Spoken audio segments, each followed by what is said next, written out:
সাবেক আইজিপি বেনজির আহমেদের অপরাধ প্রমাণ হলে সরকার তাকে কোনো প্রোটেকশন দেবে না বলে জানিয়েছেন আওয়ামী লীগের সাধারণ সম্পাদক ওবায়দুল কাদের। বলেন, দুর্নীতির ব্যাপারে সরকার জিরো টলারেন্স নীতিতে রয়েছে। শুক্রবার সকালে রাজধানীর বঙ্গবন্ধু অ্যাভিনিউয়ে দলীয় কার্যালয়ে সংবাদ সম্মেলনে তিনি এসব কথা বলেন। নির্বাচনে ব্যর্থতা এবং আগের মতো বিদেশিদের সমর্থন না পাওয়ায় বিএনপি নেতারা মানসিক চাপে রয়েছেন বলেও মন্তব্য করেন তিনি। মিজান রহমানের রিপোর্ট।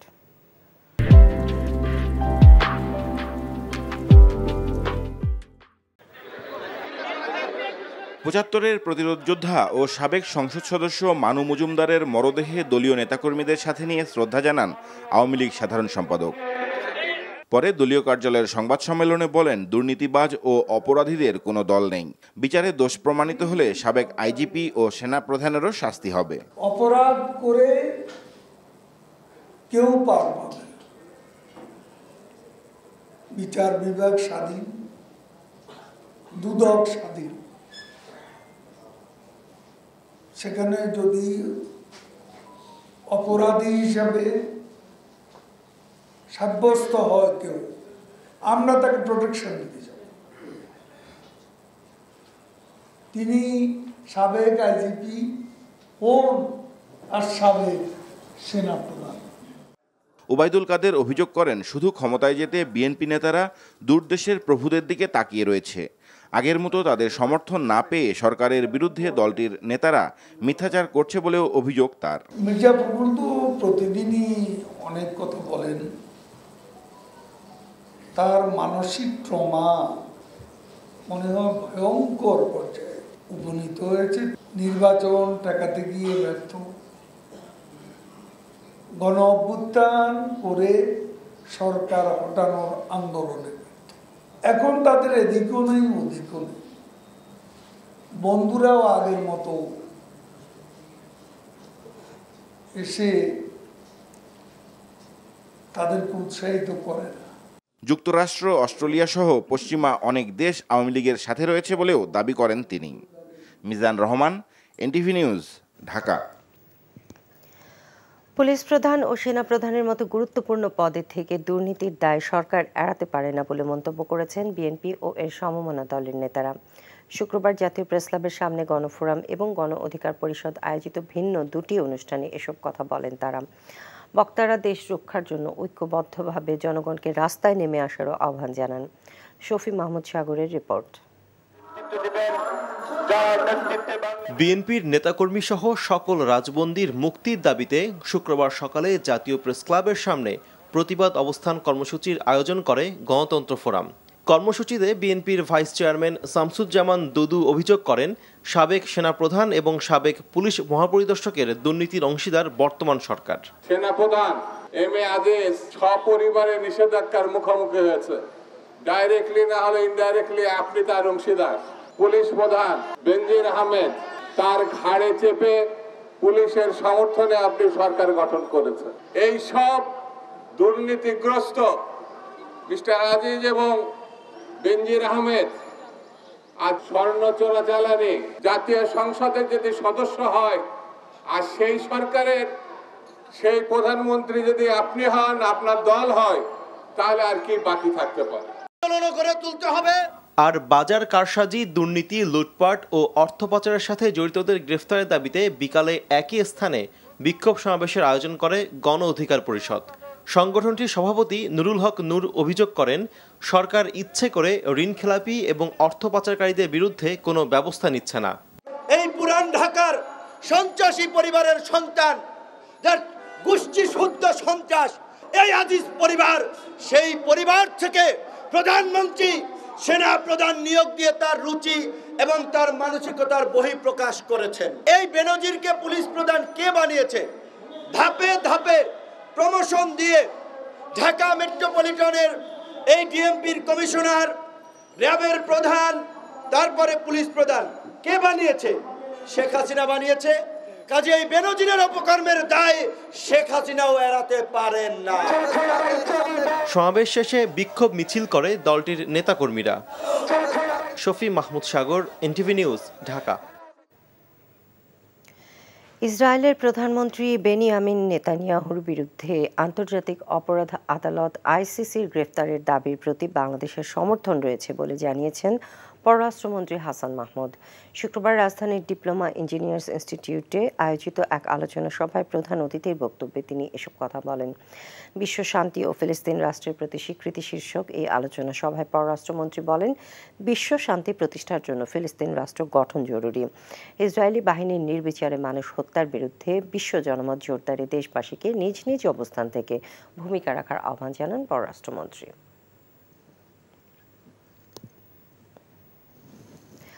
বঙ্গোপসাগরে সৃষ্ট লঘুচাপ আরও গভীর নিম্নচাপে পরিণত হয়েছে বলে জানিয়েছে আবহাওয়া অধিদপ্তর। সংস্থাটি বলছে, নিম্নচাপ থেকেই প্রবল ঘূর্ণিঝড়ের রূপে রোববার আঘাত হানতে পারে বাংলাদেশ ও ভারত উপকূলে। চট্টগ্রাম, কক্সবাজার, মোংলা ও পায়রা সমুদ্র বন্দরকে ১ নম্বর দূরবর্তী সংকেত দেখিয়ে যেতে বলেছে আবহাওয়া অফিস। এর প্রভাবে শনিবার দুপুর থেকেই দেশের বিভিন্ন জেলায় বৃষ্টিপাতের আশঙ্কার কথা বলা হয়েছে। ঘূর্ণিঝড় রেমালের কারণেই সারা দেশে মাঝারি থেকে মৃদু তাপপ্রবাহ বয়ে যাচ্ছে বলেও জানায় আবহাওয়া অফিস। নাজিবুর রহমানের রিপোর্ট। সূর্যের প্রখরতায় অস্বস্তিতে নগর জীবন। খেটে খাওয়া মানুষেরা বিপাকে এ দাবদাহের কারণে। সকাল থেকেই ৩৫ ডিগ্রি সেলসিয়াস ছাড়িয়েছে ঢাকার তাপমাত্রা, আর এতেই নাভিশ্বাস উঠেছে জনজীবনে। গরম বাবা অতিরিক্ত, গাড়ি চালা যাচ্ছে না, কষ্ট মানে বুক ফাটিয়ে যাচ্ছে গরমে। গরমের জন্যই তো আমি ৭-৮ আসার খবর চলমান এই তাপপ্রবাহ বেশি দিন থাকছে না। শনিবার দুপুর থেকেই দমকা হাওয়া বইতে পারে ঢাকায়। সেই সাথে দেশের বেশিরভাগ অঞ্চলে শনিবার সন্ধ্যা থেকে ভারী বৃষ্টিপাতের আশঙ্কা করছে আবহাওয়াবিদরা। তারা বলছেন, বঙ্গোপসাগরে সৃষ্ট নিম্নচাপটি শনিবার প্রবল ঘূর্ণিঝড়ে রূপ নিতে পারে। ২৬ মে খুলনা ও সুন্দরবন উপকূল অতিক্রম করার আশঙ্কা করছে আবহাওয়া অফিস। আর এর গতিবেগ হতে পারে ঘন্টায় ১০০ থেকে ১২০ কিলোমিটার পর্যন্ত। এটা পর্যায়ক্রমে আজকে সন্ধ্যা নাগাদ এটি গভীর নিম্নচাপে পরিণত হতে পারে এবং এটা পর্যায়ক্রমে আরও ইন্টেনসিফিকেশন হওয়ার সম্ভাবনা রয়েছে এবং এটা পর্যায়ক্রমে এটা বাংলাদেশের উপকূলমুখী এটার গতিপথ দেখা যাচ্ছে এবং এটা আগামী ২৬ তারিখ নাগাদ উপকূল অতিক্রম করার সম্ভাবনা রয়েছে। আমাদের যে খেপুপাড়া এবং সুন্দরবন এই এলাকার দিকে এটার আপাতত এই গতিপথ এই দিকে এটা লক্ষ্য করা যাচ্ছে। মৌসুমের প্রথম ঘূর্ণিঝড় ধেয়ে আসার কারণে উত্তর বঙ্গোপসাগর ও গভীর সাগরে সকল মাছ ধরার নৌকা ও ট্রলারকে উপকূলের কাছাকাছি থাকার নির্দেশনা দিয়েছে আবহাওয়া office. Najibur Rahman, NTV news, Dhaka. সিলেটে আরেকটি কূপে গ্যাসের সন্ধান মিলেছে। খনন কাজ শেষে কৈলাসটিলা গ্যাস ক্ষেত্রের ৮ নম্বর কূপে গ্যাসের সন্ধান পাওয়ার কথা জানিয়েছে সিলেট গ্যাস ফিল্ডস লিমিটেডের কর্মকর্তারা। এ নিয়ে গত ৭ মাসে সিলেটের ৪টি কূপে গ্যাসের সন্ধান মিলল। গত বছরের জানুয়ারি থেকে কৈলাসটিলার ৮ নম্বর কূপে খনন কাজ শুরু করে বাপেক্স। কূপের ৩,৪৪০ থেকে ৫৫,০০০ ফুট গভীরতায় গ্যাস পাওয়া গেছে বলে জানিয়েছে সংশ্লিষ্টরা। ৩ মাসের মধ্যে পূর্ণাঙ্গ গ্যাস উত্তোলন শুরুর আশা প্রকাশ করেন তারা। প্রাকৃতিক সম্পদের সমৃদ্ধ আধার হিসেবে পরিচিত সিলেটে গত বছর থেকেই কূপ অনুসন্ধান ও খননের কাজ চলমান রেখেছে সিলেট গ্যাস ফিল্ড কর্তৃপক্ষ। শুরু হয়েছে ভারতের লোকসভা নির্বাচনের ৬ষ্ঠ দফার ভোট গ্রহণ। আজকের ভোটে ৫৮ আসনে লড়বেন প্রায় ৯০০ প্রার্থী। নির্বাচন অনুষ্ঠিত হচ্ছে পশ্চিমবঙ্গ, বিহার, হরিয়ানা, ঝাড়খণ্ড, ওড়িশা, উত্তরপ্রদেশ এবং দিল্লির বিভিন্ন আসনে। ৭টা থেকে শুরু হয়ে ভোট গ্রহণ চলবে সন্ধ্যা ৬টা পর্যন্ত। নির্বাচনে ভোট দেবেন ১১ কোটির বেশি ভোটার। আগামী ১ জুন অনুষ্ঠিত হবে সপ্তম এবং শেষ দফার ভোট। এর আগের দফাগুলোতে ভারত জুড়ে প্রায় শান্তিপূর্ণ পরিবেশে ভোট গ্রহণ অনুষ্ঠিত হয়। তবে পশ্চিমবঙ্গে হয়েছে বিক্ষিপ্ত সংঘর্ষ। আগামী ৪ জুন প্রকাশ করা হবে ১৮তম লোকসভা নির্বাচনের ফলাফল। জাতীয় কবি কাজী নজরুল ইসলামের ১২৫তম জন্মবার্ষিকী আজ। নজরুলের জন্মবার্ষিকীতে জাতীয় ছুটি ঘোষণার দাবি করেছেন তার পরিবার। একই সঙ্গে নজরুলের কাব্য, প্রবন্ধ এবং সৃষ্টিশীল সব কাজ আন্তর্জাতিক পরিমণ্ডলে তুলে ধরার জন্য সরকারিভাবে বিভিন্ন ভাষায় অনুবাদ করার অনুরোধ করেছেন তারা। এদিন রাজনৈতিক, সামাজিক, সাংস্কৃতিক সংগঠন ঢাকা বিশ্ববিদ্যালয়ে কবির মাজারে ফুল দিয়ে শ্রদ্ধা জানান। নিয়ামুল আজিজ সাদিকের রিপোর্ট।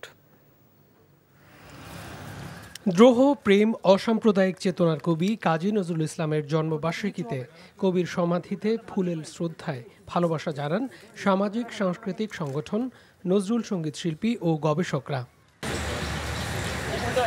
কবির ১২৫তম জন্মবার্ষিকীতে ঘুরে ফিরে আসে তার সাহিত্য সম্ভার বিশ্ব দরবারে পৌঁছে দেওয়ার আহ্বান নিয়ে।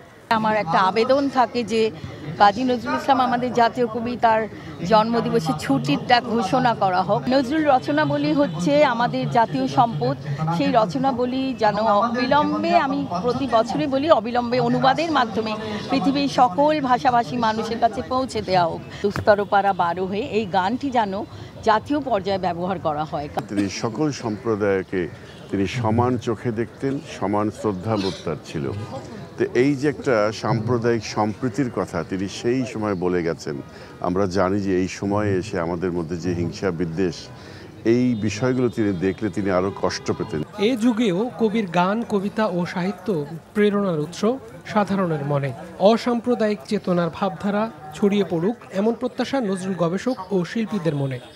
আমরা নজরুলকে ধারণ করি, চর্চা করি, তবে তিনি কতটুকু আমাদের হৃদয় মনে অথবা তিনি কতটুকু চর্চা নজরুলকে করি আমরা, সেটি একটি বড় ধরনের প্রশ্ন। আমরা সামগ্রিক জীবনে মানুষের মধ্যে সাম্যতা, নারী পুরুষের ভেদাভেদ, এগুলোকে আমরা কমিয়ে নিয়ে আসতে পেরেছি, সহনশীল পর্যায়ে নিয়ে আসতে পেরেছি সমাজে। কবিকে নিয়ে আরও বেশি রিসার্চ করা হোক, সব কিছুর একটা ট্রান্সলেশন হোক, খালি ইংলিশে না।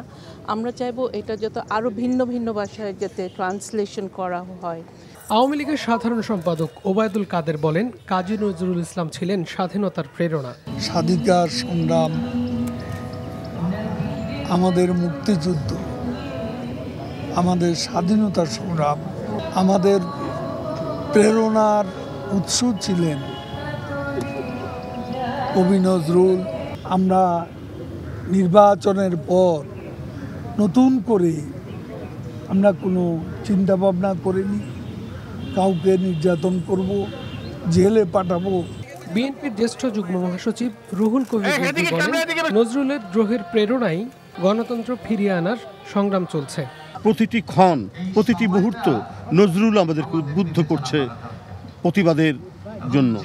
যে প্রতিবাদের ভাষা তিনি অত্যন্ত শৈল্পিক নৈপুণ্যে দিয়ে গেছেন, সেই প্রতিবাদের ভাষায় আমরা রপ্ত করে আমরা আজও গণতন্ত্র ফেরানো, মত প্রকাশের স্বাধীনতা ফেরানো, আমাদের সংবাদপত্রের স্বাধীনতা নিশ্চিত করা, এর জন্য যে আমাদের লড়াই, সেই লড়াই আমরা অব্যাহত রেখেছি। ঢাকা বিশ্ববিদ্যালয়ে সাংস্কৃতিক নানা সংগঠন দিনভর নানা আয়োজনের মধ্য দিয়ে দিনটি পালন করছে। নিয়ামুল আদিস সাদিক, এনটিভি নিউজ, ঢাকা। পূর্ব মধ্য বঙ্গোপসাগর ও তৎসংলগ্ন পশ্চিম মধ্য বঙ্গোপসাগর এলাকায় অবস্থানরত নিম্নচাপটি উত্তর উত্তর পূর্ব দিকে অগ্রসর ও ঘনীভূত হয়ে গভীর নিম্নচাপে পরিণত হয়েছে। এটি আরও ঘনীভূত হতে পারে বলে জানিয়েছে আবহাওয়া অফিস। নিম্নচাপের কারণে চট্টগ্রাম, কক্সবাজার, মোংলা ও পায়রা সমুদ্র বন্দরসমূহকে 1 নম্বর দূরবর্তী সংকেত দেখিয়ে যেতে বলা হয়েছে। উত্তর বঙ্গোপসাগর ও গভীর সাগরে অবস্থানরত মাছ ধরার নৌকা এবং ট্রলারসমূহকে পরবর্তী নির্দেশ না দেওয়া পর্যন্ত উপকূলের কাছাকাছি থাকতে বলা হয়েছে। সেই সাথে তাদের গভীর সাগরে যেতেও নিষেধ করা হয়েছে। নিম্নচাপের কারণে সারা দেশের উপর দিয়ে মাঝারি থেকে মৃদু তাপপ্রবাহ বয়ে যাচ্ছে। গোপালভোগ জাতের আম সংগ্রহের মধ্য দিয়ে আজ থেকে নাটোরে শুরু হয়েছে চলতি মৌসুমের আম সংগ্রহ কার্যক্রম। সকালে সদর উপজেলার কামারদিয়ার এলাকার আম চাষী শাহ আলমের আম বাগান থেকে আনুষ্ঠানিকভাবে আম সংগ্রহের মাধ্যমে কার্যক্রমের উদ্বোধন করেন কৃষি সম্প্রসারণ অধিদপ্তরের উপপরিচালক আব্দুল ওয়াদুদ। এ সময় জেলা কৃষি বিভাগের অন্যান্য কর্মকর্তারা উপস্থিত ছিলেন। এবার নাটোর জেলার 5,718 হেক্টর জমির বাগান থেকে 74,000 মেট্রিক টন আম উৎপাদনের আশা করছে কৃষি বিভাগ। তবে বিরূপ আবহাওয়ার কারণে এবার ফলন কম হয়েছে বলে জানান কৃষি কর্মকর্তারা। নাগরিকদের আপত্তি ও আন্দোলনের মুখে চলমান ২৭টি ওয়ার্ডের হোল্ডিং ট্যাক্স অ্যাসেসমেন্ট বাতিল করার সিদ্ধান্ত নিয়েছে সিলেট সিটি কর্পোরেশন। শুক্রবার রাত ৮টায় নগর ভবনের সভাকক্ষে এক জরুরি সাধারণ সভায় এই সিদ্ধান্ত নেওয়া হয়। পরে জেলা পরিষদ অডিটোরিয়ামে সংবাদ সম্মেলনে এই তথ্য জানান সিলেট সিটি কর্পোরেশনের মেয়র মোহাম্মদ আনুরুজ্জামান চৌধুরী। সবশেষ ২০২১ সালে স্থানীয় সরকার মন্ত্রণালয়ের অনুমোদন পায় সিসিকের হোল্ডিং ট্যাক্স অ্যাসেসমেন্ট। তবে এই কর হার বাস্তবসম্মত নয় বিবেচনায় তা স্থগিত করে তৎকালীন সিসিক পরিষদ। গত বছরের শেষ ভাগে মেয়র হিসেবে আনোয়ারুজ্জামান চৌধুরী দায়িত্ব নেওয়ার পর পূর্ব স্থগিত কর হার চলতি বছর আবারও জারি করা হয়। এ নিয়ে নাগরিকদের ধারাবাহিক আন্দোলন ও আপত্তির মুখে নতুন কর হার বাতিল করে সিসিক। প্রধানমন্ত্রী শেখ হাসিনা বলেছেন, বঙ্গবন্ধুকে হত্যার পর যারাই দেশ শাসন করেছে তারা দেশের মানুষের কল্যাণ না করে তাদের ভাগ্য নিয়ে ছিনিমিনি খেলেছে। সকালে ঢাকা দক্ষিণ সিটি কর্পোরেশনের উন্নয়ন কাজের ভিত্তিপ্রস্তর উদ্বোধন শেষে তিনি একথা বলেন। প্রধানমন্ত্রী বলেন, অগ্নি সন্ত্রাস, অস্ত্র চোরাকারবারি এবং মানুষ খুন করাই বিএনপির কাজ। তারেক রহমান অস্ত্র চোরাকারবারি মামলার আসামি। আওয়ামী লীগ ক্ষমতায় এসে এগুলো বন্ধ করেছে। উন্নয়নের ধারা অব্যাহত রেখে দেশকে এগিয়ে নিতে হবে বলেও উল্লেখ করেন প্রধানমন্ত্রী শেখ হাসিনা। সামনে কোরবানি, তাই যেখানে সেখানে না দিয়ে নির্দিষ্ট স্থানে কোরবানি দেওয়ার ব্যবস্থা করার কথা বলেন তিনি। 1975 সালে জাতিপিতা বঙ্গবন্ধু শেখ মুজিবকে হত্যার পর অবৈধভাবে অস্ত্রের মাধ্যমে সংবিধান লঙ্ঘন করে যারা ক্ষমতা এসেছিল এবং একের পর এক দীর্ঘ 21 বছর এই দেশের মানুষের ভাগ্য নিয়ে ছিনিমিনি খেলেছে, দেশ তো একটু এগোতে পারেনি। তারেক যেহেতু অস্ত্র চোরাকারবারি মামলায় সাজাপ্রাপ্ত আসামি, ওখানে বসে এখন নানাভাবে ওই অগ্নি সন্ত্রাস দিয়ে মানুষ মারা, মানুষ খুন করা, আগুন দিয়ে মানুষকে পোড়ানো, এইসব কাজ করে বেড়ায়।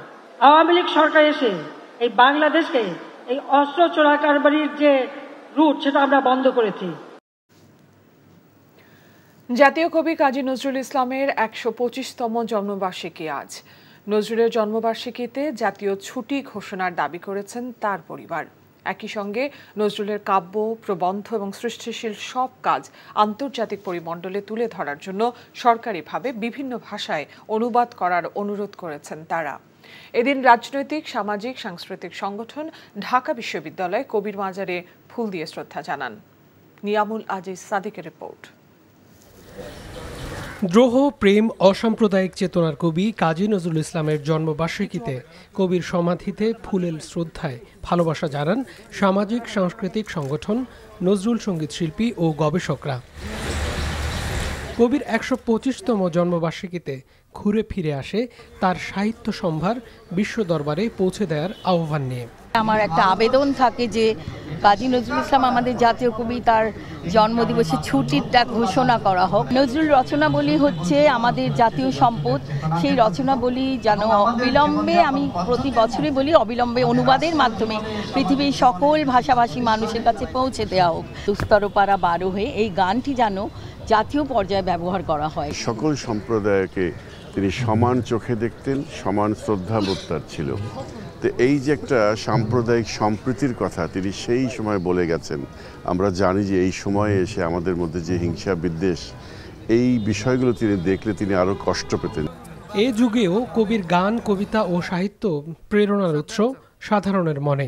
অসাম্প্রদায়িক চেতনার ভাবধারা ছড়িয়ে পড়ুক এমন প্রত্যাশা নজরুল গবেষক ও শিল্পীদের মনে।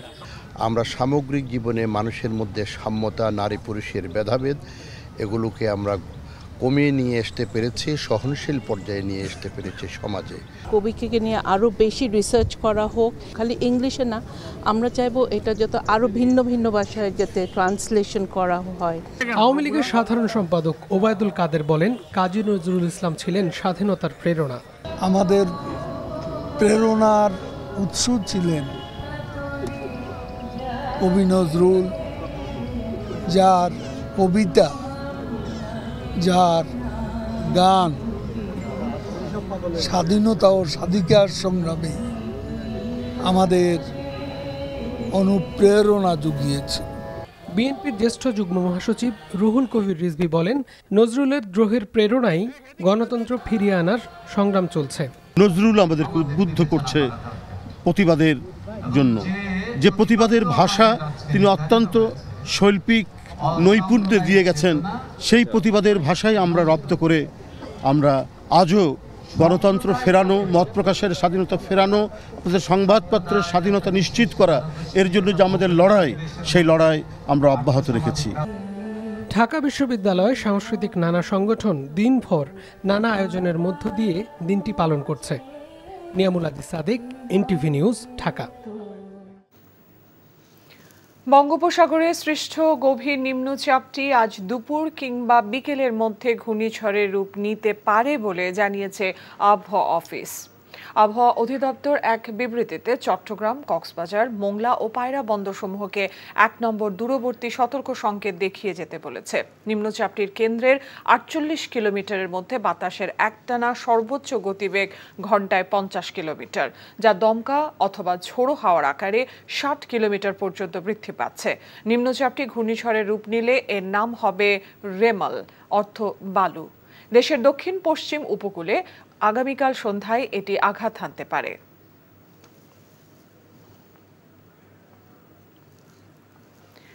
এ বিষয়ে জানতে যাচ্ছি পটুয়াখালীতে স্টাফ করেসপন্ডেন্ট কাজল বরণ দাসের কাছে, সরাসরি যুক্ত হচ্ছেন আমাদের সাথে। কাজল, ঘূর্ণিঝড়টির কি কোনো প্রভাব উপকূলীয় এলাকায় দেখতে পাচ্ছেন?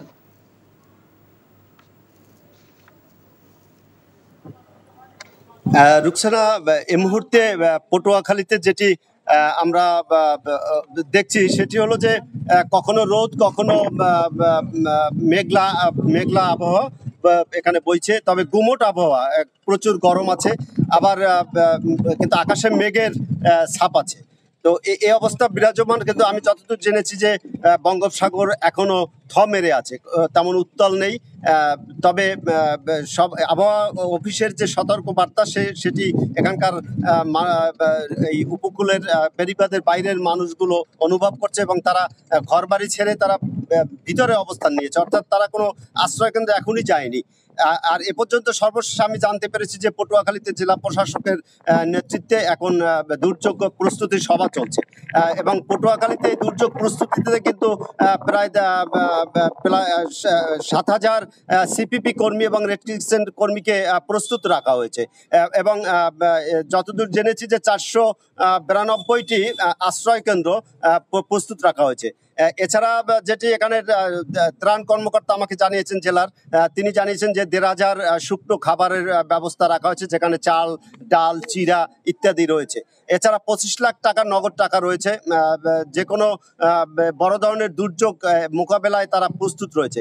তবে রোমালের আঘাত হানার আশঙ্কা এই কলাপাড়া এবং রাঙ্গাবালী, এই দুই উপজেলা, যেটি সাগর পাড়ের উপজেলা, এই উপজেলা দুটির প্রস্তুতি অন্যান্য উপজেলার চেয়ে বেশি বলে আমাকে জেলা প্রশাসন জানিয়েছে। এতটুকুই, রোকসানা। পটুয়াখালী থেকে জানছিলাম ঘূর্ণিঝড়ের খবর।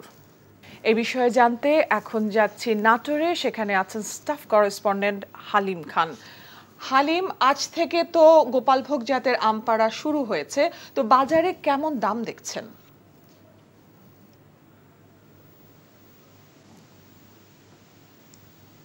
রোকসানা, আজ থেকে গোপালভোগ জাতের আম বাগানগুলো থেকে, গাছ থেকে আম সংগ্রহ শুরু হয়েছে। তো খুব সীমিত আকারে আম সংগ্রহ শুরু হয়েছে। আজকে যে গোপালভোগ আমগুলো সংগ্রহ করা হয়েছে সেগুলো বাজারে বিক্রি হচ্ছে প্রায় ৪,০০০ টাকা মন, অর্থাৎ ১০০ টাকা কেজি দরে আমগুলো বিক্রি হচ্ছে। তবে এখনো পর্যন্ত যেহেতু সরবরাহ বাড়েনি, আর আপনি জানেন যে এবার আমের উৎপাদন আবহাওয়ার কারণে, দীর্ঘমেয়াদী খরার কারণে আমের উৎপাদন এবার কম হয়েছে।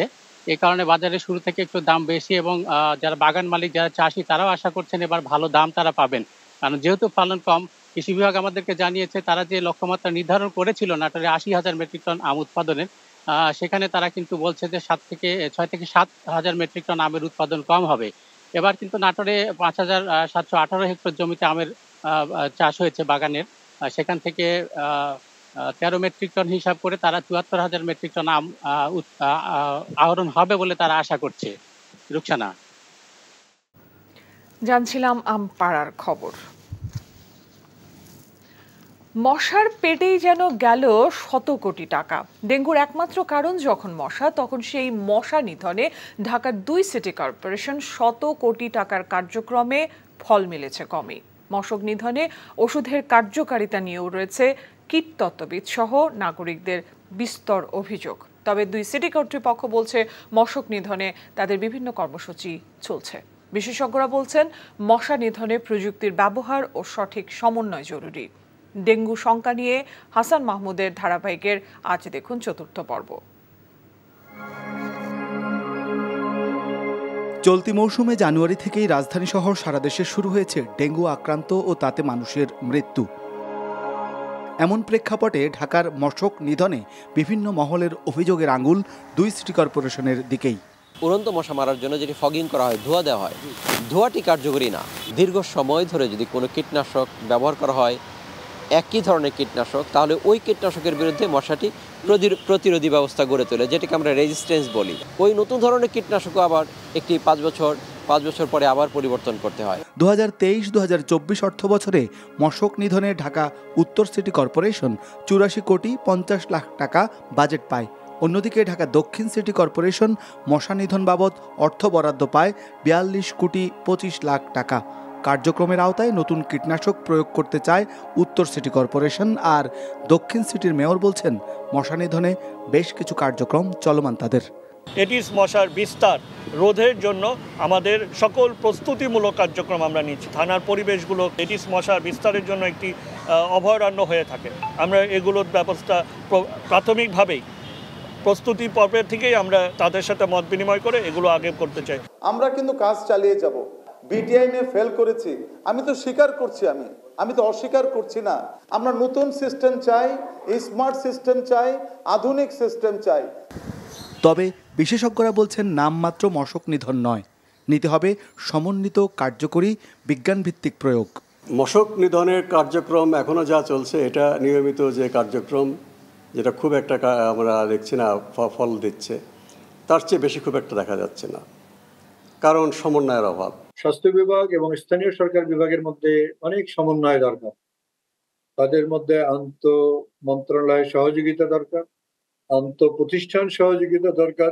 ভালোর জন্য কাজ করি, মানুষের মঙ্গলের জন্য কাজ করি, এই মনোভাব নিয়ে কাজ করতে হবে। ঢাকা দুই সিটির বিভিন্ন যে থানাগুলো রয়েছে তাতে এই যে পরিত্যক্ত গাড়িগুলো রয়েছে তাতে বর্ষার পানি জমে সৃষ্টি হতে পারে ডেঙ্গুর লার্ভা, এবং তা থেকে ভয়াবহ ডেঙ্গুর শঙ্কাও তৈরি হতে পারে। তাই এই বিষয়গুলোর দিকে নজরদারি বাড়ানোর জন্য যথাযথ কর্তৃপক্ষের দৃষ্টি আকর্ষণ করছে সাধারণ মানুষও। Hasan Mahmud, NTV news, Dhaka.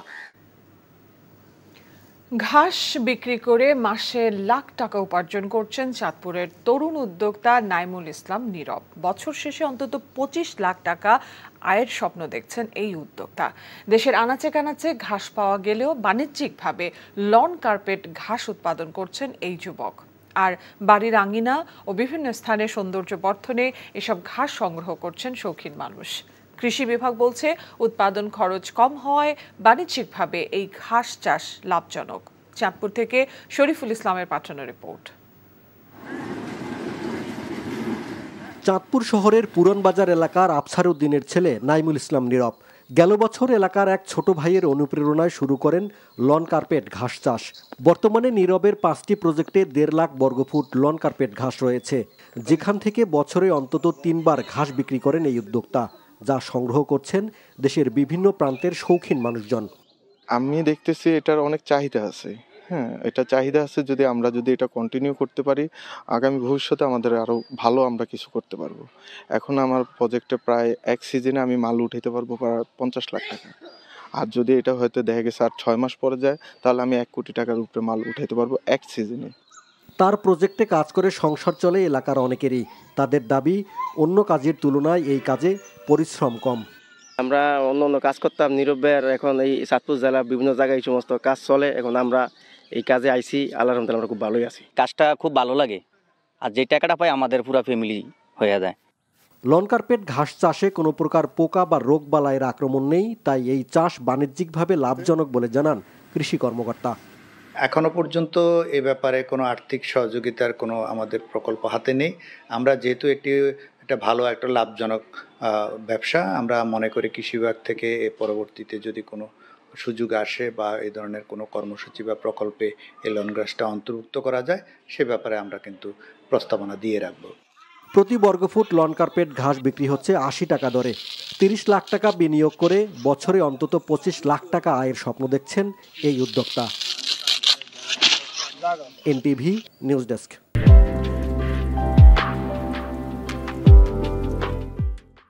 বঙ্গোপসাগরে সৃষ্ট গভীর নিম্নচাপটি আজ সন্ধ্যা নাগাদ ঘূর্ণিঝড়ের রূপ নিতে পারে বলে জানিয়েছে আবহাওয়া অফিস। গভীর নিম্নচাপের কারণে সারা দেশে মৃদু ও মাঝারি ধরনের তাপপ্রবাহ বয়ে যাচ্ছে। সারা দেশে বৃষ্টির আভাসও দিয়েছে আবহাওয়া অফিস। আবহাওয়া অধিদপ্তর এক বিবৃতিতে চট্টগ্রাম, কক্সবাজার, মংলা ও পায়রা বন্দরসমূহকে ১ নম্বর দূরবর্তী সতর্ক সংকেত দেখিয়ে যেতে বলেছে। নিম্নচাপটি কেন্দ্রের ৪৮ কিলোমিটারের মধ্যে বাতাসের একটানা সর্বোচ্চ গতিবেগ ঘন্টায় ৫০ কিলোমিটার, যা দমকা অথবা ঝোড়ো হাওয়ার আকারে ৬০ কিলোমিটার পর্যন্ত বৃদ্ধি পাচ্ছে। নিম্নচাপটি ঘূর্ণিঝড়ের রূপ নিলে এর নাম হবে রেমাল, যার অর্থ বালু। দেশের দক্ষিণ পশ্চিম উপকূলে আগামীকাল সন্ধ্যায় এটি আঘাত হানতে পারে। এখন দুর্যোগে আক্রান্ত হচ্ছে, সেই কারণেই আমরা এই ৩ নম্বর স্থানীয় সতর্ক সংকেত দেখাতে বলা হয়েছে। উত্তর বঙ্গোপসাগর ও গভীর সাগরে অবস্থানরত সকল মাছ ধরার নৌকা ও ট্রলার সমূহকে অতি দ্রুত নিরাপদ আশ্রয়ে যেতে বলা হলো। আনোয়ারুল আজিমের মতো একজন ভয়ঙ্কর ব্যক্তি কিভাবে সংসদ সদস্য হতে পারেন বলে প্রশ্ন রেখেছেন বিএনপির সিনিয়র যুগ্ম মহাসচিব রুহুল কবির রিজভী আহমেদ। সকালে জাতীয় প্রেস ক্লাবের আব্দুস সালাম হলে অ্যাসোসিয়েশন অফ ইঞ্জিনিয়ার্স বাংলাদেশ অ্যাবের ঢাকা সেন্টার আয়োজিত আলোচনা অনুষ্ঠানে তিনি এসব কথা বলেন। এ সময় রিজভী আহমেদ আরও বলেন, দুর্বৃত্তরাই এখন নেতা হচ্ছেন। সাবেক সেনাপ্রধান ও সাবেক পুলিশ প্রধানের সহায়তায় সরকার ভোটারবিহীন নির্বাচন করেছিল বলেও অভিযোগ করেন তিনি। বলেন, তাদের অপকর্মের কোনো বিচার হবে না, বরং অন্য কোনো ঘটনা দিয়ে সরকার জনগণের দৃষ্টি সরিয়ে নেবে। এছাড়া প্রয়োজনীয় উন্নয়ন না করে দুর্নীতির জন্য সরকার পরিবেশ বিধ্বংসী উন্নয়ন করছে বলেও অভিযোগ করেন রিজভী আহমেদ। ভয়ঙ্কর রকমের একজন মাফিয়া ব্যক্তি ছিল সেই ব্যক্তি একটি দলের পাচ্ছে, নমিনেশন পেয়ে, তাও কি 3 বার।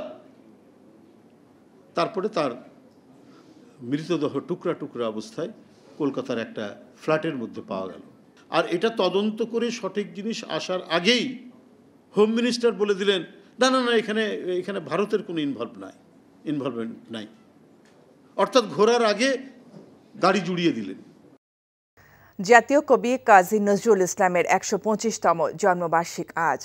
মানবতার সাম্য আর দ্রোহের আবহে ভালোবাসা আর অন্যায়ের প্রতিবাদে তার লেখা যুগ যুগ ধরে প্রেরণা জুগিয়েছে। এ কারণে নজরুলের জন্মবার্ষিকীতে জাতীয় ছুটি ঘোষণার দাবি করেছেন তার পরিবার। এদিন রাজনৈতিক, সামাজিক, সাংস্কৃতিক সংগঠন ঢাকা বিশ্ববিদ্যালয়ে কবির সমাধিতে ফুল দিয়ে শ্রদ্ধা জানান। নিয়ামুল আজিজ সাদেকের রিপোর্ট।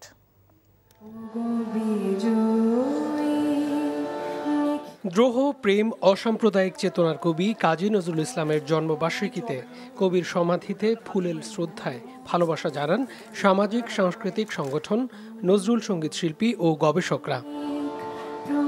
কবির ১২৫তম জন্মবার্ষিকীতে ঘুরে ফিরে আসে তার সাহিত্য সম্ভার বিশ্ব দরবারে পৌঁছে দেওয়ার আহ্বান নিয়ে। আমার একটা আবেদন থাকে যে কাজী নজরুল ইসলাম আমাদের জাতীয় কবি, তার জন্মদিবসে ছুটিটা ঘোষণা করা হোক। নজরুল রচনাবলী হচ্ছে আমাদের জাতীয় সম্পদ। সেই রচনাবলী যেন অবিলম্বে, আমি প্রতি বছরই বলি, অবিলম্বে অনুবাদের মাধ্যমে পৃথিবীর সকল ভাষাভাষী মানুষের কাছে পৌঁছে দেওয়া হোক। দুস্তরপাড়া 12 হয়ে এই গানটি যেন জাতীয় পর্যায়ে ব্যবহার করা হয়। সকল সম্প্রদায়কে তিনি সমান চোখে দেখতেন, সমান শ্রদ্ধাবোধ তার ছিল। তো এই যে একটা সাম্প্রদায়িক সম্প্রীতির কথা তিনি সেই সময় বলে গেছেন। আমরা জানি যে এই সময়ে এসে আমাদের মধ্যে যে হিংসা বিদ্বেষ, এই বিষয়গুলো তিনি দেখলে তিনি আরো কষ্ট পেতেন।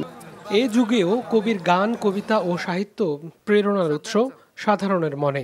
আওয়ামী লীগের সাধারণ সম্পাদক ওবায়দুল কাদের বলেন, কাজী নজরুল ইসলাম ছিলেন স্বাধীনতার প্রেরণা। আমাদের প্রেরণার উৎস ছিলেন কবি নজরুল, যার কবিতা, যার গান স্বাধীনতা ও স্বাধিকার সংগ্রামে আমাদের অনুপ্রেরণা জুগিয়েছে।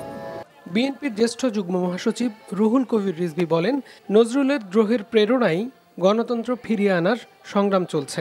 নজরুল আমাদেরকে উদ্বুদ্ধ করছে প্রতিবাদের জন্য, যে প্রতিবাদের ভাষা তিনি অত্যন্ত শৈল্পিক নৈপুণ্যে দিয়ে গেছেন, সেই প্রতিবাদের ভাষায় আমরা রপ্ত করে আমরা আজও গণতন্ত্র ফেরানো, মত প্রকাশের স্বাধীনতা ফেরানো, সংবাদপত্রের স্বাধীনতা নিশ্চিত করা, এর জন্য যে আমাদের লড়াই, সেই লড়াই আমরা অব্যাহত রেখেছি। ঢাকা বিশ্ববিদ্যালয়ে সাংস্কৃতিক নানা সংগঠন দিনভর নানা আয়োজনের মধ্য দিয়ে দিনটি পালন করছে। নিয়ামুল আদি সাদিক, এনটিভি নিউজ, ঢাকা।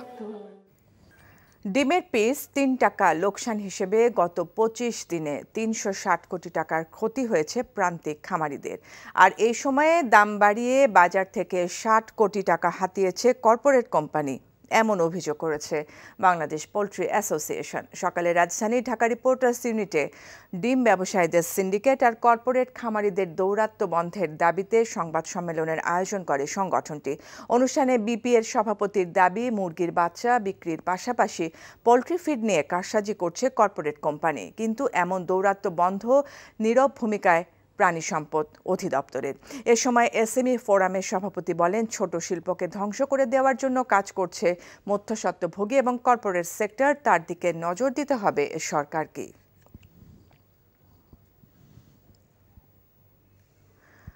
গোপাল ভোগ জাতের আম সংগ্রহের মধ্য দিয়ে আজ থেকে রাজশাহী ও নাটোরে শুরু হয়েছে চলতি মৌসুমের আম সংগ্রহ কার্যক্রম। সকালে নাটোর সদর উপজেলার কামারদিয়ার এলাকার আম চাষি শাহ আলমের আম বাগান থেকে আনুষ্ঠানিকভাবে আম সংগ্রহের মাধ্যমে কার্যক্রমের উদ্বোধন করেন কৃষি সম্প্রসারণ অধিদপ্তরের উপপরিচালক আব্দুল ওয়াদুদ। এ সময় জেলা কৃষি বিভাগের অন্যান্য কর্মকর্তারা উপস্থিত ছিলেন। এবার নাটোর জেলার ৫,৭১৮ হেক্টর জমির বাগান থেকে ৭৪,০০০ মেট্রিক টন আম উৎপাদনের আশা করছে কৃষি বিভাগ।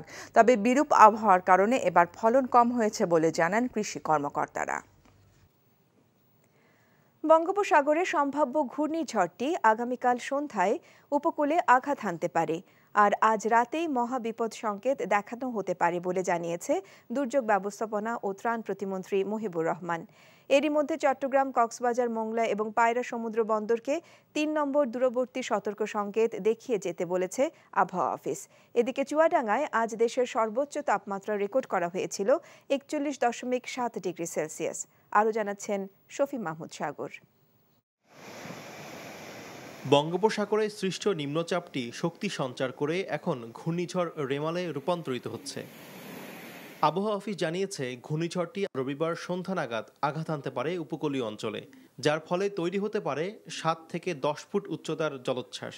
খেপুপাড়ার নিকট দিয়ে এটা অতিক্রম করার সম্ভাবনা আমরা দেখতেছি আগামীকাল ২৬ তারিখ রাতে। যেহেতু এটা সাগরের একদম মধ্যভাগ দিয়ে আসতেছে, সুতরাং এটার ডানে বামে চতুর্দিকেই শক্তি সঞ্চয় করার জন্য যে পরিবেশ সেটা এখানে রয়েছে। সুতরাং আরও শক্তি সঞ্চয় করে এটা মানে আপনার সিভিয়ার সাইক্লোনও হওয়ার সম্ভাবনা আছে। ঘূর্ণিঝড় পরিস্থিতি নিয়ে সকালে সচিবালয়ে জরুরি সভা আয়োজিত হয়। এরপর ব্রিফিংয়ে দুর্যোগ ও ত্রাণ প্রতিমন্ত্রী জানান, ঘূর্ণিঝড়ের সাথে ভারী বৃষ্টিপাতে ভূমিধস হতে পারে পাহাড়ি এলাকায়। তবে দুর্যোগ মোকাবেলায় ৪,০০০ আশ্রয়কেন্দ্র প্রস্তুত রাখা হয়েছে জানিয়ে তিনি বলেন, সার্বিক প্রস্তুতি নেওয়া হয়েছে। এই ঘূর্ণিঝড়ের যে খারাপ দিক রয়েছে, এখানে প্রচুর বৃষ্টিপাত হবে, যার জন্য আমাদের পাহাড়ি অঞ্চল, বিশেষ করে কক্সবাজার, চিটাগাং পাহাড়ি অঞ্চলে প্রচুর ল্যান্ডস্লাইড হইতে পারে।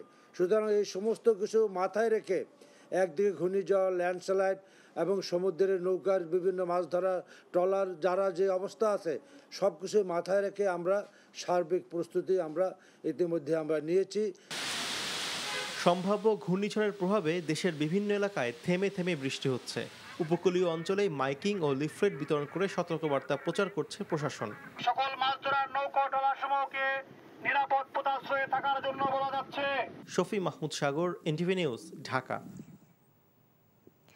বিএনপি বাংলাদেশকে অস্ত্র চোরাচালানির রুটে পরিণত করেছিল এমন মন্তব্য করে প্রধানমন্ত্রী শেখ হাসিনা বলেছেন, আওয়ামী লীগ ক্ষমতায় এসে তা বন্ধ করে দেশের ভাবমূর্তি উদ্ধার করেছে। সকালে বঙ্গবাজার মার্কেট সহ 4টি প্রকল্পের উদ্বোধন করে একথা বলেন প্রধানমন্ত্রী। পরে এই উপলক্ষে আয়োজিত অনুষ্ঠানে প্রধানমন্ত্রী বলেন, শুধু নতুন মার্কেট নির্মাণই নয়, ব্যবসা শুরু করতে ক্ষতিগ্রস্ত ব্যবসায়ীদের সাহায্যও করবে সরকার। এ সময় বিএনপির শীর্ষ নেতৃত্বের সমালোচনা করে তিনি বলেন, তারা দেশকে অস্ত্র চোরাচালানির রুটে পরিণত করেছিল। আগামী ঈদে যেখানে সেখানে কোরবানি না দিতেও দেশবাসীর প্রতি আহ্বান জানান প্রধানমন্ত্রী। উৎপাদনের খরচটা আপনাকে অবশ্যই দিতে হবে, নইলে আপনি বিদ্যুৎ পাবেন কোত্থেকে? কিন্তু সেখানে আপনাকে সাশ্রয়ী হতে হবে, যাতে বিল কমে, পানির বিল যাতে কমে। ওই কল নির্বাচন ঠেকাও, নির্বাচন বন্ধ করো। আর এই দেশটা তো তারা কোথায় নিয়ে গেছিল? সন্ত্রাস, জঙ্গিবাদ, অস্ত্র চোরা কারবারি। ওই তারেক জিয়া তো অস্ত্র চোরা কারবারি মামলায় সাজাপ্রাপ্ত আসামি।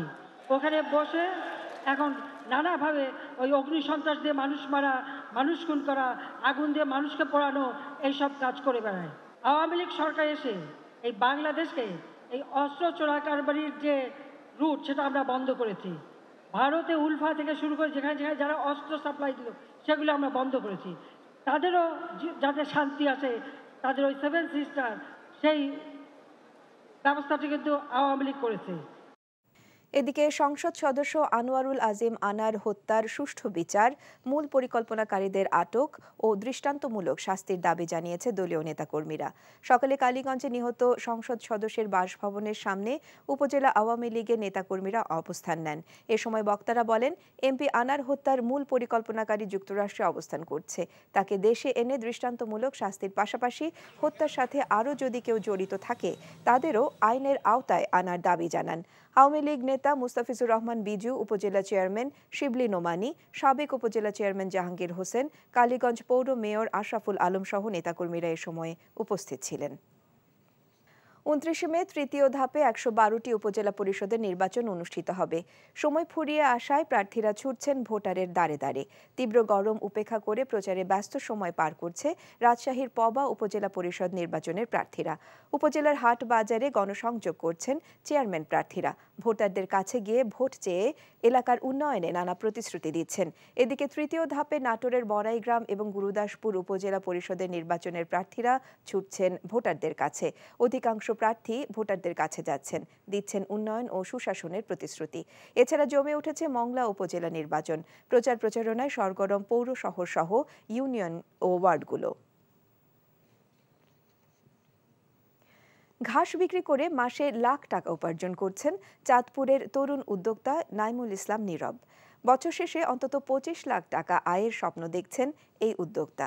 দেশের আনাচে কানাচে ঘাস পাওয়া গেলেও বাণিজ্যিকভাবে লন কার্পেট ঘাস উৎপাদন করেছেন এই যুবক।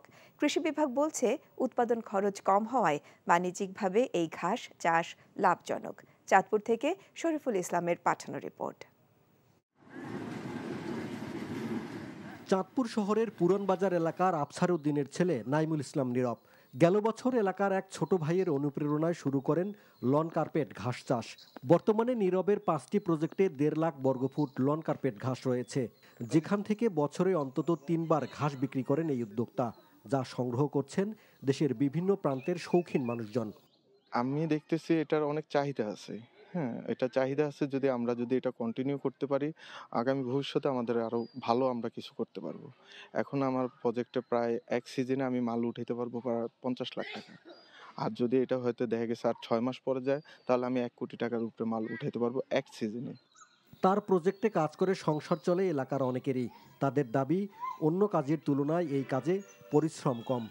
আমরা অন্য কাজ করতাম, নীরব ভাইয়ের এখন এই চাঁদপুর জেলা বিভিন্ন জায়গায় এই সমস্ত কাজ চলে, এখন আমরা এই কাজে আইছি। আল্লাহর রহমতে আমরা খুব ভালোই আছি। কাজটা খুব ভালো লাগে, আর যে টাকাটা পাই আমাদের পুরো ফ্যামিলি হয়ে যায়।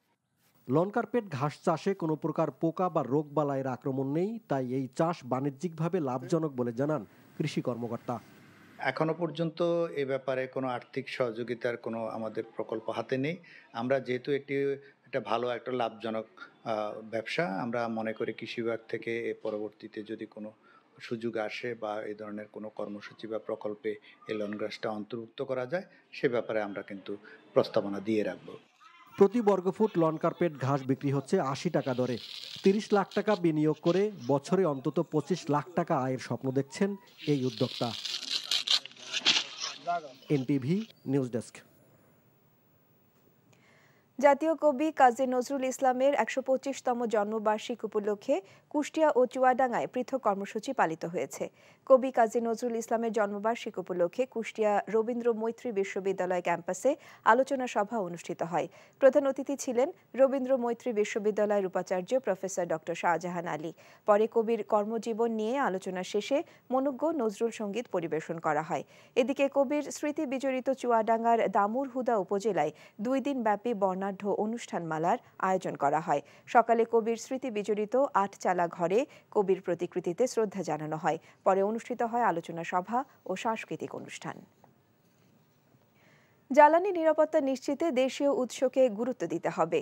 নবায়নযোগ্য উৎস বা দেশীয় উৎস ব্যবহারকে উৎসাহিত করতে হবে। দুপুরে সাভারে টেকসই সমাধান, জ্বালানি সংকট এবং জ্বালানি সম্পর্কিত টেকসই উন্নয়নের লক্ষ্যে আয়োজিত সেমিনারে একথা বলেন বিশেষজ্ঞরা। ড্যাফোডিল ইন্টারন্যাশনাল ইউনিভার্সিটির আন্তর্জাতিক কনফারেন্স হলে অনুষ্ঠিত সেমিনারে প্রধান অতিথি হিসেবে উপস্থিত ছিলেন কনজিউমার অ্যাসোসিয়েশন অব বাংলাদেশের জ্বালানি উপদেষ্টা এবং ড্যাফোডিল ইন্টারন্যাশনাল ইউনিভার্সিটির প্রকৌশল অনুষদের ডিন অধ্যাপক doctor M Shamsul Alam. State Minister for Disaster Management and Relief MD Mohibur Rahman said cyclonic storm Remal is projected to make landfall in the coastal regions of Shatkhira and Cox's Bazar by Sunday evening.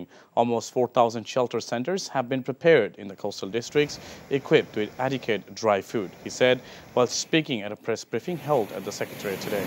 The Met Office may issue great danger signal number for Saturday to 1 a.m. Sunday. Currently, the maritime ports have been asked to maintain local cautionary signal number 3. The State Minister also warned parts of Shatkhira and Cox's Bazar could be significantly impacted by the cyclonic storm. Prime Minister Sheikh Hasina today said that the Awami League government has taken significant measures to shut down arms smuggling routes through Bangladesh to India, fostering peace in India's northeastern states. নির্বাচন ঠেকাও, নির্বাচন বন্ধ করো। আর এই দেশটা তো তারা কোথায় নিয়ে গেছিল? সন্ত্রাস, জঙ্গিবাদ, অস্ত্র চোরা কারবারি। ওই তারেক জিয়া তো অস্ত্র চোরা কারবারি মামলায় সাজাপ্রাপ্ত আসামি। ওখানে বসে এখন নানাভাবে ওই অগ্নি সন্ত্রাস দিয়ে মানুষ মারা, মানুষ খুন করা, আগুন দিয়ে মানুষকে পোড়ানো, এইসব কাজ করে বেড়ায়। আওয়ামী লীগ সরকার এসে এই বাংলাদেশকে এই অস্ত্র চোরা কারবারির যে রুট সেটা আমরা বন্ধ করেছি। ভারতে উলফা থেকে শুরু করে যেখানে যেখানে যারা অস্ত্র সাপ্লাই দিল সেগুলো আমরা বন্ধ করেছি। তাদেরও যাতে শান্তি আসে, তাদের ওই 7 সিস্টার সেই ব্যবস্থাটি কিন্তু আওয়ামী লীগ করেছে। A 3-member team of the detective branch of Bangladesh police will leave for India by Sunday morning to investigate the murder of Jhinayadh 4 MP Anwarul Azim. The BNP's DV chief said no specific motive for the killing has been identified so far. কি কারণে হত্যাকাণ্ড সংঘটিত যে specific রিজনটা তো আমরা এখনো বলতে পারছি না। তার মধ্যে সাপোর্টিং অনেকগুলো বিষয়। এটা হলো মানে একটু নিয়ে তুলে এই ছবিগুলি দিয়ে তাকে 3 দিন আটকে রেখে অপহরণের মতো কিছু টাকা আদায় করা যায় কিনা, এটা একটা উদ্দেশ্য ছিল। দ্বিতীয়ত উদ্দেশ্য হলো যে তাকে দুনিয়া থেকে সরিয়ে দিতে হবে। এর আগেও 2 বার তাকে তারা প্ল্যান করেছেন। আসলে দেখেন আমাদের মানে এটা কেন হয়েছে এটা একটু তদন্ত সাপেক্ষে বলা যাবে।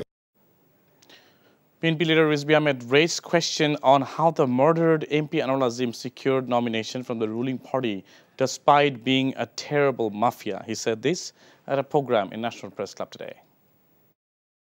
ভয়ঙ্কর রকমের একজন মাফিয়া ব্যক্তি ছিল সেই ব্যক্তি একটি দলের পাচ্ছে নমিনেশন পেয়ে, তাও কি 3 বার। তারপরে তার মৃতদেহ টুকরা টুকরা অবস্থায় কলকাতার একটা ফ্ল্যাটের মধ্যে পাওয়া গেল। আর এটা তদন্ত করে সঠিক জিনিস আসার আগেই হোম মিনিস্টার বলে দিলেন না না না এখানে ভারতের কোনো ইনভলভমেন্ট নাই, অর্থাৎ ঘোরার আগে গাড়ি জুড়িয়ে দিলেন। বঙ্গোপসাগরে সম্ভাব্য ঘূর্ণিঝড়টি আগামীকাল সন্ধ্যায় উপকূলে আঘাত হানতে পারে আর আজ রাতে মহাবিপদ সংকেত দেখাতে হতে পারে বলে জানিয়েছেন দুর্যোগ ব্যবস্থাপনা প্রতিমন্ত্রী মহিবুর রহমান। এরই মধ্যে চট্টগ্রাম, কক্সবাজার, মোংলা ও পায়রা বন্দরসমূহকে ৩ নম্বর দূরবর্তী সংকেত দেখিয়ে যেতে বলেছে আবহাওয়া অফিস। এদিকে চুয়াডাঙ্গায় আজ দেশের সর্বোচ্চ তাপমাত্রা রেকর্ড করা হয়েছে ৪১.৭ ডিগ্রি সেলসিয়াস। আরও জানাচ্ছেন শফি মাহমুদ সাগর। বঙ্গোপসাগরে সৃষ্ট নিম্নচাপটি শক্তি সঞ্চার করে এখন ঘূর্ণিঝড় রেমালে রূপান্তরিত হচ্ছে। আবহাওয়া অফিস জানিয়েছে ঘূর্ণিঝড়টি রবিবার সন্ধ্যা নাগাদ আঘাত হানতে পারে উপকূলীয় অঞ্চলে, যার ফলে তৈরি হতে পারে ৭ থেকে ১০ ফুট উচ্চতার জলোচ্ছ্বাস। খেপুপাড়ার নিকট দিয়ে এটা অতিক্রম করার সম্ভাবনা আমরা দেখতেছি আগামীকাল ২৬ তারিখ রাতে। যেহেতু এটা সাগরের একদম মধ্যভাগ দিয়ে আসতেছে, সুতরাং এটার ডানে বামে চতুর্দিকেই শক্তি সঞ্চয় করার জন্য যে পরিবেশ সেটা এখানে রয়েছে। সুতরাং আরও শক্তি সঞ্চয় করে এটা আপনার সিভিয়ার সাইক্লোনও হওয়ার সম্ভাবনা আছে। ঘূর্ণিঝড় পরিস্থিতি নিয়ে সকালে সচিবালয়ে জরুরি সভা অনুষ্ঠিত হয়। সভা শেষে ব্রিফিংয়ে দুর্যোগ ও ত্রাণ প্রতিমন্ত্রী জানান, ঘূর্ণিঝড়ের সাথে ভারী বৃষ্টিপাতে ভূমিধস হতে পারে পাহাড়ি এলাকায়। তবে দুর্যোগ মোকাবেলায় ৪,০০০ আশ্রয় কেন্দ্র প্রস্তুত রাখাসহ সব ধরনের ব্যবস্থা নেওয়া হয়েছে। এই ঘূর্ণিঝড়ের যে খারাপ দিক রয়েছে, এখানে প্রচুর বৃষ্টিপাত হবে, যার জন্য আমাদের পাহাড়ি অঞ্চল, বিশেষ করে কক্সবাজার, চিটাগাং পাহাড়ি অঞ্চলে প্রচুর ল্যান্ডস্লাইড হইতে পারে। সুতরাং এই সমস্ত কিছু মাথায় রেখে একদিকে ঘূর্ণিঝড়, ল্যান্ডস্লাইড এবং সমুদ্রের নৌকার বিভিন্ন মাছ ধরা ট্রলার যারা যে অবস্থা আছে, সব কিছু মাথায় রেখে আমরা সার্বিক প্রস্তুতি ইতিমধ্যে আমরা নিয়েছি। সম্ভাব্য ঘূর্ণিঝড়ের প্রভাবে দেশের বিভিন্ন এলাকায় থেমে থেমে বৃষ্টি হচ্ছে। উপকূলীয় অঞ্চলে মাইকিং ও লিফলেট বিতরণ করে সতর্কবার্তা প্রচার করছে প্রশাসন। সকল মাছ ধরার নৌকা ট্রলারসমূহকে নিরাপদ পোতাশ্রয়ে থাকার জন্য বলা যাচ্ছে। শফি মাহমুদ সাগর, এনটিভি নিউজ, ঢাকা। ঘূর্ণিঝড় রেমালের প্রভাবে উপকূলীয় এলাকায় ঝোড়ো হাওয়ার সাথে শুরু হয়েছে বৃষ্টি। গভীর সাগরে সৃষ্ট ঘূর্ণিঝড় রেমালের প্রভাবে বঙ্গোপসাগর উত্তাল হয়ে উঠেছে। তাই দুপুরের পর থেকে থেমে থেমে বৃষ্টি হচ্ছে চট্টগ্রামে। উপকূলীয় এলাকায় জনগণ ও সাগরে অবস্থানরত নৌযানগুলোকে নিরাপদ আশ্রয়ে সরিয়ে নিতে কাজ শুরু করেছে কোস্টগার্ড। ভোলায় বিকেল ৫টার পর থেকে হঠাৎ করে আকাশ মেঘলা হয়ে যায়। পরে মেঘনা নদী উত্তাল হয়ে ওঠে, সেই সাথে ঝোড়ো বাতাস আর বৃষ্টি শুরু হয়। এ সময় নদীতে থাকা ট্রলার ও নৌকাগুলো দ্রুত তীরে চলে আসে। পটুয়াখালীর কুয়াকাটা সৈকত এলাকায় থেমে থেমে বৃষ্টি ও ঝোড়ো হাওয়া বয়ে যাচ্ছে। সাগর উত্তাল হয়ে উঠেছে। ঝোড়ো হাওয়া দেখে সৈকতের পর্যটকদের নিরাপদ আশ্রয়ে ছুটে যেতে দেখা গেছে। বিএনপির স্থায়ী কমিটির সদস্য গয়েশ্বর চন্দ্র রায় বলেছেন, অন্ধকার জগতের সহায়তায় বর্তমান সরকার ক্ষমতায় টিকে আছে, যার প্রতিচ্ছবি হচ্ছে সংসদ সদস্য আনোয়ারুল আজিম হত্যাকাণ্ড। বিকেলে ঢাকা রিপোর্টার্স ইউনিটিতে জাতীয় কবি কাজী নজরুল ইসলামের ১২৫তম জন্মবার্ষিকীর আলোচনায় তিনি এসব কথা বলেন। গয়েশ্বর আলো বলেন, সাবেক সেনাপ্রধান ও পুলিশ প্রধানের কর্মকাণ্ডের দায় সরকার এড়াতে পারে না, তাদের কোনো বিচার হবে না বলেও মন্তব্য করেন বিএনপির স্থায়ী কমিটির এই সদস্য। এদিকে সকালে আলাদা অনুষ্ঠানে বিএনপি সিনিয়র যুগ্ম মহাসচিব রুহুল কবির রিজভী আহমেদ প্রশ্ন রাখেন, কিভাবে আনোয়ারুল আজিমের মতো একজন ভয়ঙ্কর ব্যক্তি সংসদ সদস্য হতে পারেন। দুর্বৃত্তরাই এখন নেতা হচ্ছেন বলেও মন্তব্য করেন তিনি।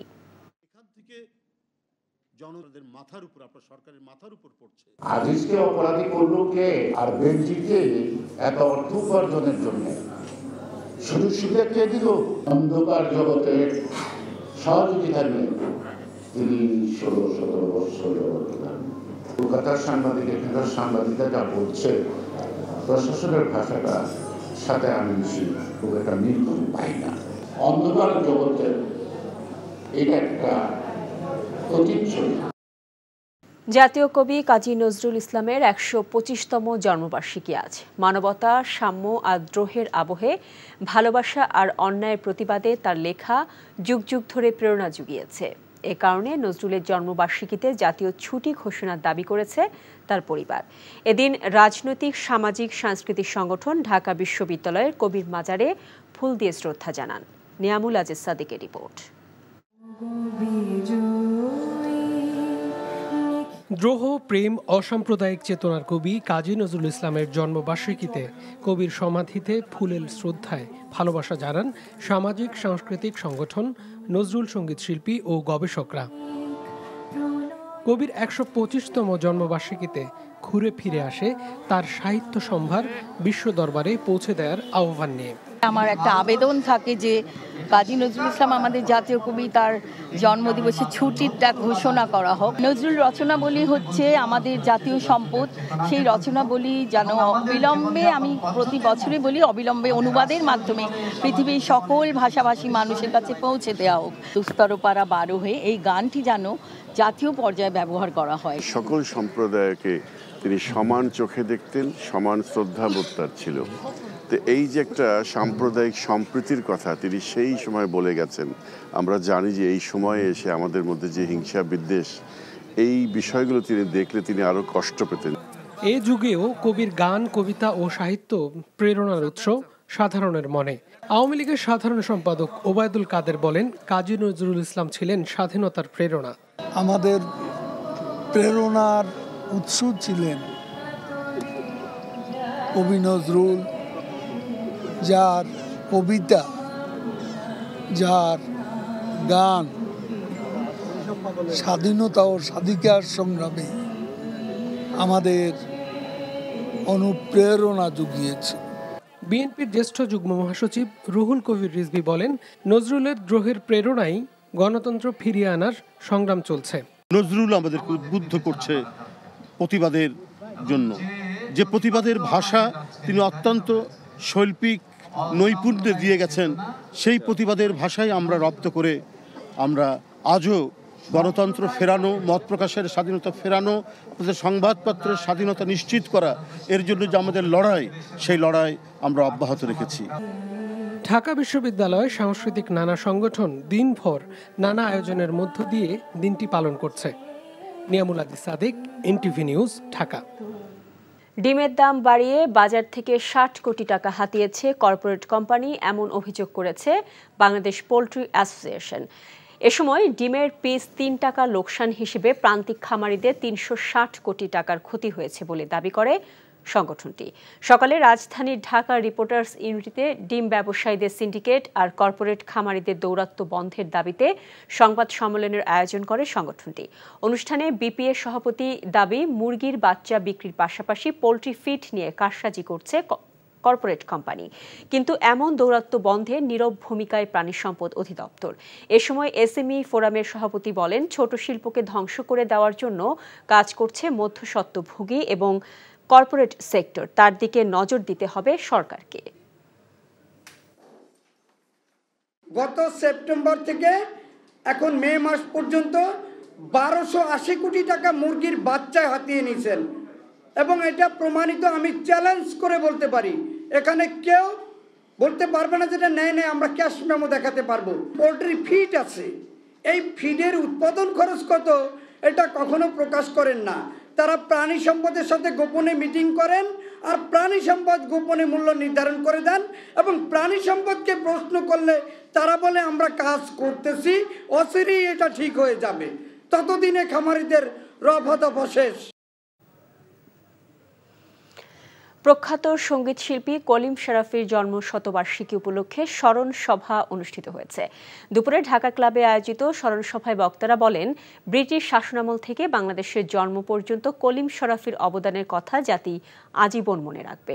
শুধু সঙ্গীতই নয়, চলচ্চিত্র প্রযোজনা, নির্মাণ সহ বহু কাজের সঙ্গে জড়িত ছিলেন গুণী এই ব্যক্তি। এছাড়া সফল সংগঠক, সাংস্কৃতিক ও রাজনৈতিক ব্যক্তিত্ব হিসেবেও নিজেকে নিয়ে গিয়েছিলেন অনন্য উচ্চতায়। অনুষ্ঠানে কলিম শরাফিকে নিয়ে তৈরি প্রামাণ্য চিত্র প্রদর্শন করা হয়। স্মরণ সভায় কলিম শরাফির মেয়ে আলিয়া শরাফি, নাট্য ব্যক্তিত্ব রমেন্দ্র মজুমদার ও ফ্যাশন ডিজাইনার বিবি রাসেল সহ বিশিষ্ট সাংস্কৃতিক ব্যক্তিরা উপস্থিত ছিলেন। প্রিমিয়ার হকিতে অখেলোয়াড় সুলভ আচরণের জন্য 12 ম্যাচ নিষিদ্ধ করা হয়েছে মোহামেডানের অধিনায়ক রাসেল মাহমুদ জিমিকে। এছাড়া আরও 10 খেলোয়াড়কে বিভিন্ন মেয়াদে সাজা দেওয়া হয়েছে। শনিবার হকি ফেডারেশনের লীগ কমিটির জরুরি সভায় এসব সিদ্ধান্ত জানানো হয়। সভার সিদ্ধান্ত অনুযায়ী মোহামেডানের উপদেষ্টা কোচ গোবিনাথান, কর্মকর্তা সাজেক আদেল, তারেক আদেল, জামাল রানাকে আজীবন নিষিদ্ধ করা হয়েছে। এছাড়া ক্লাব কর্মকর্তা আরিফুল হক প্রিন্স 4 বছরের জন্য নিষিদ্ধ হয়েছেন। এদিকে এবারের প্রিমিয়ার হকি লিগে যুগ্ম চ্যাম্পিয়ন ঘোষণা করা হয়েছে আবাহনী মেরিনার্সকে। এর আগে হকি ফেডারেশন বাইলজ অনুযায়ী সমান পয়েন্টধারী আবাহনী ও মেরিনার্সের মধ্যে প্লে আয়োজনের চেষ্টা করেছিল দুবার। 2 দফায় ক্লাবগুলো অপারগতা প্রকাশ করেছে। এমন পরিস্থিতিতে হকি ফেডারেশন শনিবার এসব সিদ্ধান্ত নেয়। FH ট্রেড ইন্টারন্যাশনালকে হারিয়ে আরফা করিম মেমোরিয়াল ব্যাডমিন্টন টুর্নামেন্টের চ্যাম্পিয়ন হয়েছে American Standard International School. Bashundhara Dhali fitness সেন্টারে 2 দিনব্যাপী এই প্রতিযোগিতার শেষে খেলোয়াড়দের হাতে পুরস্কার তুলে দেন পররাষ্ট্র সচিব মাসুদ বিন মোমেন। এ সময় চীনের রাষ্ট্রদূত ইয়াও ওয়েন, পাকিস্তানের হাইকমিশনার সৈয়দ মারুফ আহমেদ, প্রেস কাউন্সিলর ফার্সি উল্লাহ খান, ডেপুটি হাইকমিশনার কামার আব্বাস খোকার সহ অন্যান্যরা উপস্থিত ছিলেন। আরফা করিম একজন পাকিস্তানি ছাত্র এবং কম্পিউটার প্রডিজি ছিলেন, যিনি 2004 সালে সর্বকনিষ্ঠ মাইক্রোসফট সার্টিফাইড প্রফেশনাল হয়েছিলেন। পরের বছর ফাতিমা জিন্নাহ স্বর্ণপদক ও প্রেসিডেন্সিয়াল প্রাইড অফ পারফরমেন্স পুরস্কার জেতেন। 2012 সালে 16 বছর বয়সে হৃদযন্ত্রের ক্রীড়া বন্ধ হয়ে মৃত্যু হয় আরফা করিমের। তার স্মরণে বাংলাদেশ ব্যাডমিন্টন ফেডারেশন ও পাকিস্তান হাইকমিশন যৌথভাবে এই টুর্নামেন্টের আয়োজন করে।